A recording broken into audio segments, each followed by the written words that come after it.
नमस्कार। मैं Pankaj Srivastava TP express में आप सभी का स्वागत करता हूं। मित्रों, आज हम बात करने जा रहे हैं जिस मुद्दे पर, उसके लिए हमारे साथ जो टीवी पर मेहमान मौजूद हैं, उनका नाम है त्रिवेणी प्रसाद पांडे जी। आप एक वरिष्ठ पत्रकार हैं और टीवी, अखबार और वेब की दुनिया में से आपका अच्छा परिचय है और आप अपने कीमती राय हमेशा देते रहते हैं। आज हम जिस मुद्दे पर बात कर रहे हैं, वो मुद्दा है कश्मीर का। आपको याद होगा कि कश्मीर में पिछले कुछ समय पहले ही अभी चुनाव हुए थे और चुनाव होने के बाद से वहां पर अब सरकार बनाने की कवायद तेज होती नजर आ रही है। नेशनल कॉन्फ्रेंस को वहां पर बहुमत मिला है। हालांकि वो सरकार बनाने से भी काफी पीछे है, लेकिन अभी हाल ही में उमर अब्दुल्ला ने जम्मू कश्मीर के राज्यपाल को एक ज्ञापन सौंपा है, जिसमें उन्होंने 55 विधायकों का समर्थन दिखाया है। लगता है वो सरकार बनाने की जल्दी में है इस समय। इसी मुद्दे पर बात करेंगे त्रिवेणी प्रसाद पांडे जी से। पांडे जी, आपका स्वागत है हमारे चैनल में। और सबसे पहले हमारा जो सवाल है वो ये है कि कश्मीर में जो उमर अब्दुल्ला ने अपना ज्ञापन सौंपा है 55 विधायकों के समर्थन वाला, और सरकार बनाने का दावा पेश किया है, तो आपको क्या लगता है? हालांकि कांग्रेस की तरफ से काफी उत्साह में काफी मतलब धीमापन दिख रहा है, काफी फीका उत्साह है उनका।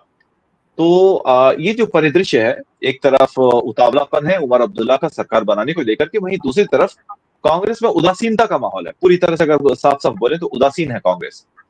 तो इसे देख करके आप क्या बोलेंगे? जी पंकज, बिल्कुल आपने एकदम बहुत ही सही सवाल उठाया। कांग्रेस उदासीन तो होगी ही। उदासीनता का सबसे बड़ा कारण है जो इनको बहुत बड़ा झटका हरियाणा में लगा है। हरियाणा में ये सोच भी नहीं सकते थे कि ये हारेंगे भी इन्होंने तो। और इनके जो कांग्रेस समर्थक जो पत्रकार हैं दिल्ली के लुटियन जोन में बैठने वाले, जो कमरे में बैठकर रिपोर्टिंग करते हैं, उन्होंने ये साबित किया और सारे एग्जिट पोल को आधार बनाकर कम से कम मैं भी और हम जैसे लोग भी ये मानने लगे। आप सारे एग्जिट पोल जब कांग्रेस को जीतता हुआ दिखा रहे हैं तो हम भी कहते हैं भाई जीत रही है। अब क्योंकि जब यहाँ बड़े बड़े एक्सपर्ट फेल हो गए, अब ये जो हरियाणा में जो झटका लगा है, तो तब से क्या हो रहा है। पहले तो राहुल गांधी विदेश चले गए, जब वो लौट के आए तो उन्होंने सब समीक्षा शुरू की। लेकिन यहां मैं हरियाणा की बात नहीं कर रहा हूं, मैं यहाँ जम्मू कश्मीर की बात कर रहा हूं। तो जो वो झटका लगा या क्या करंट लगा, उसका जो साइड इफेक्ट होता है वो कहीं ना कहीं कश्मीर में अभी दिख रहा है कांग्रेस के अंदर। तो कांग्रेस के जो लीडर कश्मीर के हैं, जो लोकल लीडर हैं, वो तो उत्साहित थे। उमर अब्दुल्ला भी उत्साहित है। और कांग्रेस को ये पता होना चाहिए कि वो जो 5 सीटें 6 सीटें वहां जीते हैं कश्मीर में, वो कोई राहुल गांधी की वजह से नहीं जीते हैं। वो अपनी लोकल लीडरशिप और उनके काम की वजह से जीते हैं। और जो जीते हैं वो सारे के सारे मुस्लिम कैंडिडेट हैं। कांग्रेस ने के पक्ष में एक भी हिंदू कैंडिडेट नहीं जीता। कांग्रेस के लिए किसी हिंदू कैंडिडेट उनकी पार्टी से नहीं जीता, सारे मुस्लिम जीते हैं। अब हो ये रहा है कि उमर अब्दुल्ला साहब सरकार बनाने के लिए उतावले हैं। बननी भी चाहिए, क्योंकि मेरी 2019 में जब 370 रिवोक किया गया, उसके बाद से एक वहां पर गवर्नर रूल चल रहा है, तो सारी चीजें वहां अफसर देख रहे हैं, तो एक लोकतांत्रिक प्रक्रिया बहाल होगी वहां, तो सरकार तो बननी है। तो उमर अब्दुल्ला साहब ने लेफ्टिनेंट गवर्नर मनोज कुमार सिन्हा जो है उनको एक मतलब एक कागज सौंपा और कहा कि देखिए हमारे पास 54 विधायक हैं, इनका हमको समर्थन मिल रहा है, तो हम सरकार बना लेते हैं। जम्मू कश्मीर में जो नेशनल कॉन्फ्रेंस है वहां की लोकल पार्टी है और उनकी 42 सीटें हैं, उनको 4 सीटें और चाहिए। तो कांग्रेस क्योंकि उनके साथ अलायंस में है, इसलिए कांग्रेस उनको ये लगता था कि कांग्रेस मतलब आगे बढ़ के आती और हमारे साथ कदम ताल मिलाकर मनोज सिन्हा जी से मिलते हम लोग और सरकार बनाने का दावा पेश। अब वो जिन विधायकों का उन्होंने समर्थन लिया मतलब दिखाया है, उसमें माकपा के भी हैं, मार्क्सवादी कम्युनिस्ट पार्टी के, उसमें आम आदमी पार्टी का भी है, तो सरकार तो उनकी बन जाएगी। लेकिन जो कांग्रेस की ओर से जो थोड़ा उदासीनता की स्थिति है, वो थोड़ा सा उस पर सवाल उठ रहे हैं। तो वो जो आपके उमर अब्दुल्ला साहब चाहते हैं कि जल्दी से जल्दी सरकार बने, तो अब जैसे आपको पता है इसमें पांडे जी हाँ, इसमें एक सवाल ये भी उठता है कि अगर मान लीजिए कांग्रेस जो है, मतलब कांग्रेस आला कमान ऐसा ही उदासीन रवैया अपनाता है, तो क्या इस बात की संभावना भी है कि जो कांग्रेस के जो विधायक हैं वहां पर, वो पार्टी से बगावत करके एक स्वतंत्र तौर पर, क्योंकि जैसा कि आपने अभी कहा कि चुनाव तो उन लोगों ने बोला कि हमने अपने दम पर जीता है, उन्हें उनका जो नाम है, उन्होंने जो पहले काम किया उस आधार पर जीता है। तो क्या ऐसे में सत्ता की मलाई वो भी खाना चाह रहे होंगे? तो वो विपक्ष में तो बैठना नहीं चाहते होंगे, या फिर किनारे बैठ के सिर्फ विधायकी तो नहीं करना चाहते होंगे, उन्हें भी मंत्री पद चाहिए होगा जम्मू कश्मीर की कैबिनेट में। तो ऐसे में क्या वो पार्टी से बगावत करके उमर अब्दुल्ला का साथ खुले तौर पर दे सकते हैं? इस बात की संभावना है? बिल्कुल दे सकते हैं। इसमें अगर कांग्रेस ज्यादा उत्साह नहीं दिखाती और कांग्रेस का बहुत पॉजिटिव रेस्पॉन्स नहीं आता, हालांकि कांग्रेस का आएगा, मुझे लग रहा है कि क्योंकि देखिए चुनाव तो उन्होंने लड़ा है और वहां पार्टी के उनके उम्मीदवार भी जीते हैं, तो कांग्रेस चाहेगी। लेकिन कांग्रेस को क्या लगता है, कांग्रेस को आज भी ये लगता है कि वो देश की सबसे पुरानी पार्टी है, और जो क्षेत्रीय पार्टियां हैं, जो इलाकाई पार्टियां हैं, उनको कांग्रेस कुछ समझती नहीं है। उनको वो आज भी अपने जूती की नोक पर रखना चाहती है। वो चाहती है हमारी खुशामद करें, हमारी मिजाज पुरसी करें, हमारे पास आए, हमसे बात करें। तो उमर अब्दुल्ला है भाई, वो तो इलाकाई छत्रप है। कांग्रेस जी। वो भी ये मानते हैं कि कोई कांग्रेस की बदौलत हम थोड़ी जीते हैं, वो तो पुरानी पार्टी है वहां की। तो एक बीच में आपको पता है कि मैं बताऊं कि जब ये चुनाव प्रचार चल रहा था, तो भाई बहन जो है राहुल गांधी और प्रियंका गांधी, ये कश्मीर में दौरे कर रहे थे। तो उन्होंने कहा आप कश्मीर मत जाइए, कश्मीर में दौरा मत कीजिए, वहां हम ही काफी हैं, आप जम्मू में जाइए, वहां दौरे कीजिए, वहां नहीं गए।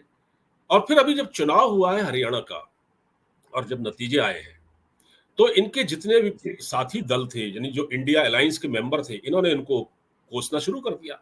संजय राउत जो शिवसेना के हैं, उन्होंने भी सवाल उठाया। कुछ ने कहा अखिलेश जी बोले हमारा समर्थन नहीं लिया। सबके अंदर कुछ ना कुछ परेशानी थी, क्योंकि कांग्रेस ने वहां अकेले चुनाव लड़ा। तो यहां पर क्या हुआ, जब ये चुनाव हार गए और बहुत बुरी डिफीट हुई, तो उस अनएक्सपेक्टेड, तो उसमें उमर अब्दुल्ला ने भी कहा भैया तुम तो हरियाणा ही हार गए यार, यहाँ क्या मतलब, कुछ ऐसा हुआ। तब से राहुल गांधी तो थोड़ा परेशान है मानसिक तौर पर। राहुल गांधी को दिक्कत ये है कि वो फैसला नहीं कर पा रहे हैं। लेकिन ये बात जरूर है कि वो समर्थन देंगे। और हाँ, आपने जो बात सवाल पूछा कि अगर इसमें कोई लेट लतीफी होती है, तो जो कांग्रेस के विधायक हैं वो तैयार बैठे हुए हैं। आजकल ये तो चलता ही है, जी। एक पार्टी से टूट के दूसरी पार्टी में चला जाता है, क्योंकि भाई 2019 के बाद अब जाके वहां पर एक इलेक्टोरल प्रोसेस हुआ, वहां चुनाव हुए, नतीजे आए, तो सत्ता की मलाई तो वो भी खाना चाहते हैं। वो काहे को पीछे रहेंगे, वो क्यों कांग्रेस का इंतजार करेंगे। आपने आपने अभी कुछ देर पहले एक बड़ी महत्वपूर्ण बात कही थी कि कश्मीर से जितने भी विधायक जीते सब मुस्लिम हैं, हिंदू कैंडिडेट एक भी नहीं जीता, कांग्रेस ने शायद कुछ खड़े किए थे, नहीं जीता। जी। तो इसका क्या मतलब है कि क्या जो कश्मीर की जो मुस्लिम आबादी है, मुस्लिम बहुल आबादी है, मुझे लगता है सारे के सारे मुसलमान ही होंगे वहां, हिंदू तो कोई होगा नहीं, हिंदू सारे जम्मू में होंगे। तो क्या ये मुसलमान लोग, मुसलमान जनता हाँ, वोट देने के लिए राष्ट्रीय हितों को अपने हितों से ऊपर धार्मिक हितों को रखती है? ये इसलिए इन्होंने सारे मुस्लिम कैंडिडेट्स को जितवाया? देखिए वो बात एक हो सकती है, लेकिन मेन फैक्टर ये है कि देखिए जब नरेंद्र मोदी जी ने पूरे देश में डेवलपमेंट की स्कीम चलाई और पसमानदा मुसलमानों के लिए खास तौर से बहुत काम किया, जिसमें जुलाहे, नाई, धोबी जो मुस्लिम्स में होते हैं ना, वो उनके लिए काम किया, उनको घर दिलवाए, उनको कहीं। अब आप यूपी में देखिए, आप यूपी में एक रामपुर एक जगह है, राशन भी दिलवाया, मुफ्त राशन दिलवाया, गैस दिलवाई, मुफ्त राशन आयुष्मान दिया। योजना दिलवाई, जी फ्री जी, मेडिकल, उज्ज्वला 5 लाख योजना, तक के गैस, मेडिकल फैसिलिटी दिलवाई। बिल्कुल आयुष्मान योजना का लाभ भी मुसलमान उठा रहे हैं, सब उठा रहे हैं।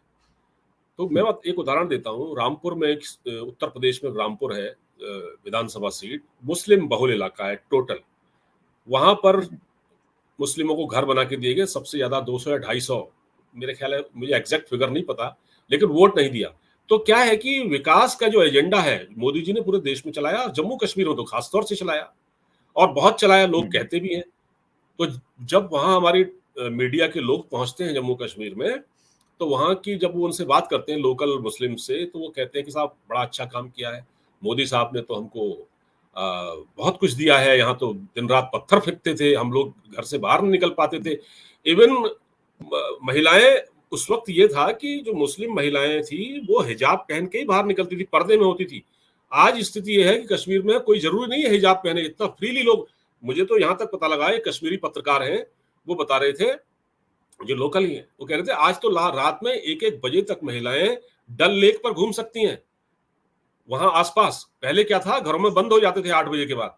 तो अब जब इतना सुधार हुआ है, लॉ एंड ऑर्डर इतना कंट्रोल हुआ है, थोड़ा बहुत टेररिज्म का भी असर है, लेकिन बहुत बेहतरीन काम हुआ है। उसके बावजूद जो लोग कैमरे के माइक पर कहते हैं कि हमने तो बहुत अच्छा काम देखा है, यहाँ पर मोदी जी ने बहुत कुछ किया है, तो फिर साहब वोट क्यों नहीं मिला?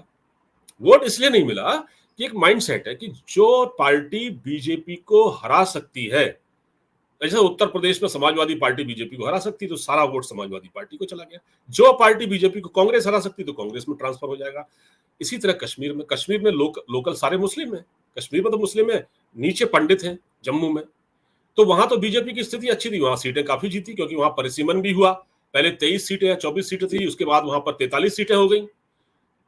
तो कश्मीर में मुस्लिम आबादी ने जो कहते थे डेवलपमेंट हुआ है, उन्होंने भी वोट नहीं दिया। हालांकि ऐसा बिल्कुल मैं नहीं कहूंगा कि बिल्कुल नहीं दिया है, क्योंकि घाटी में भी जो बीजेपी एक ऐसी पार्टी है जिसका पहली बार वोट शेयर काफी बढ़ा है। सीटें नहीं मिली वहां पर, कश्मीर में सीटें नहीं मिली, लेकिन वोट शेयर तो बढ़ा है ना। तो ये वोट शेयर का बढ़ना भी बड़ी बात है अपने आप में। हो सकता है अगली बार सीटें भी निकाल ले जाए, लेकिन ये बात सही है कि वही टैक्टिकल वोटिंग हुई है वहां भी, जैसे हर जगह होती है, मुस्लिम करते हैं। 10 वर्षों के बाद पांडे जी, 10 वर्षों के बाद यहाँ पर जो लोकतांत्रिक प्रक्रिया हुई, चुनाव कराए गए, उसे देखते हुए क्या लग रहा है कि वहां के लोगों ने, जम्मू और कश्मीर के लोगों ने, क्या ये जो अलगाववादी ताकतें हैं उनके मुंह पर एक तमाचा जड़ा है और पाकिस्तान परस्त लोगों को हराया है? एग्जैक्टली ये बहुत अच्छा सवाल आपने पूछा। बिल्कुल हराया है। और कश्मीर की जनता, चाहे वो मुसलमान ही क्यों ना हो, वो भी आतंकवाद से तंग आ चुके थे। भाई आप देखा आपने, अली शाह गिलानी जो है, वो एक पाकिस्तान परस्त था, उसके लोग वहां पत्थर फेंकवाते थे, 500-500 रुपए लेके पत्थर फेंकते थे लोग, और डेली वीडियो, और रहने लायक माहौल नहीं था बिल्कुल। आज बहुत ही स्थिति बदल गई, अब तो बिल्कुल ही बदल गया है। तो क्या हुआ है कि जो आपने कहा कि वो अलगाववादियों को नकार दिया है, पीडीपी की महबूबा मुफ्ती है, वो प्रो पाकिस्तानी है। वो तो ये कहती है कि पाकिस्तान जी। से बात कीजिए, तभी कश्मीर का मसला हल होगा। वो हमेशा यही कहती है। लेकिन लेकिन यही बात तो उसको अब सुनिए फारूक मेरी बात, अब्दुल्ला भी बोलते हैं। नहीं वो तो बोलते हैं, लेकिन ये इस पर तो खास तौर पर लेवल लगा हुआ है। उमर अब्दुल्ला का तो फिर भी, मैं फारूक अब्दुल्ला से ज्यादा उमर अब्दुल्ला को थोड़ा ठीक मानता हूँ। वो आदमी थोड़ा प्रोग्रेसिव लगता है मुझे। फारूक अब्दुल्ला को छोड़ दीजिए, जो महबूबा मुफ्ती है, महबूबा मुफ्ती टोटली प्रो पाकिस्तानी है। तो उसको सीटें नहीं मिली ज्यादा, मेरे ख्याल 3 या 4 सीटें, 2 सीटें कुछ इस तरह से मिला है उसको कश्मीर में। तो उसको उसको हराने का मतलब ये है कि जो वहां की जनता है, उसने अलगाववाद को परास्त किया है। वो अलगाववाद को पसंद नहीं करती है। इससे पाकिस्तान को भी धक्का लगा है, और पाकिस्तान को तो खैर वैसे भी धक्का लगा है। जब कश्मीर में इतने शांतिपूर्ण तरीके से मतदान हुआ, रिजल्ट आ गए, चुनाव हो गया, तो पाकिस्तान कहता था कि नहीं, ये हम नहीं होने देंगे, और वहां कैसे हो सकता है, रोज उनके टीवी चैनलों पर जो सवाल उठाते हैं वो रटे रटाए। तो वहां सब कुछ हो गया, तो पाकिस्तान के लिए भी झटका है। और जो महबूबा मुफ्ती वो लेडी है जो कहती थी कि जब धारा 370 जिस दिन हटाओगे, उस दिन कश्मीर में तिरंगा उठाने वाला नहीं मिलेगा कोई। नहीं, तिरंगा उठाने वाले 4 कंधे नहीं मिलेंगे, ये 4 बोलते कंधे थे ये नहीं। लोग। हाँ। तो हाँ, ये आज बोलते थे ये लोग। जी जी, तो आज जी उस महबूबा मुफ्ती की पार्टी का ही जनाजा निकल गया एक तरह से वहां। जी। लोगों तो ने एक ऐसे एक कंधे एक दिए। और सवाल। जी। जी जी। एक और सवाल उठता है कि इस बार जो ये चुनाव हुआ, इसके बाद क्या लग रहा है कि लोकतंत्र की बहाली एक बार फिर होगी और इस बार धारा 370 नहीं होगी? तो इस धारा 370 हटने के बाद पहली बार जो लोकतांत्रिक तरीके से चुनाव हुए हैं विधानसभा के, तो इसे आप किस तरह से देख रहे हैं? देखिए, विधानसभा चुनाव हुए हैं, ये भारत सरकार की बहुत बड़ी सफलता है, ये मोदी सरकार की बहुत बड़ी सफलता है। मैं आपको बताऊं, इस पूरे चुनाव में, मैं लोकसभा चुनाव की बात भी कर रहा हूँ, लोकसभा चुनाव में भी पूरी तरह से इसमें विदेशी ताकतों का पूरा इंटरफेयर था। मणिपुर में बहुत कुछ कराने की कोशिश की गई। कश्मीर में क्या हुआ, अमेरिकन डिप्लोमेट गए मिलने के लिए, खास तौर से उमर अब्दुल्ला से। पहले तो उमर अब्दुल्ला चुनाव लड़ना ही नहीं चाहते थे। जब वो लोकसभा चुनाव में हारे थे ना, रशीद इंजीनियर से, अलगाववादी था जो जी। निर्दलीय, उससे हारे, तो इतने दुखी थे, वो खुद कह रहे थे उमर अब्दुल्ला, मैंने तो होप छोड़ दी थी कि मैं जीतूंगा, लेकिन इस बार जीत गए, विधानसभा चुनाव में जीत गए।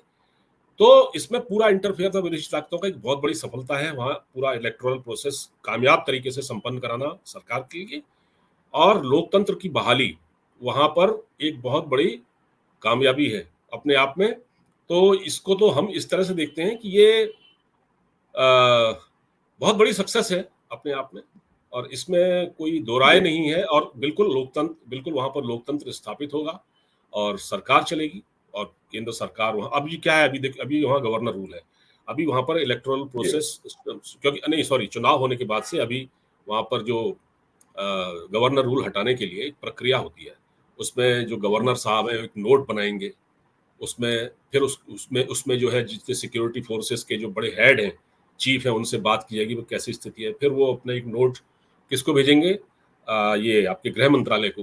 गृह मंत्रालय उसको राष्ट्रपति के पास भेजेगा।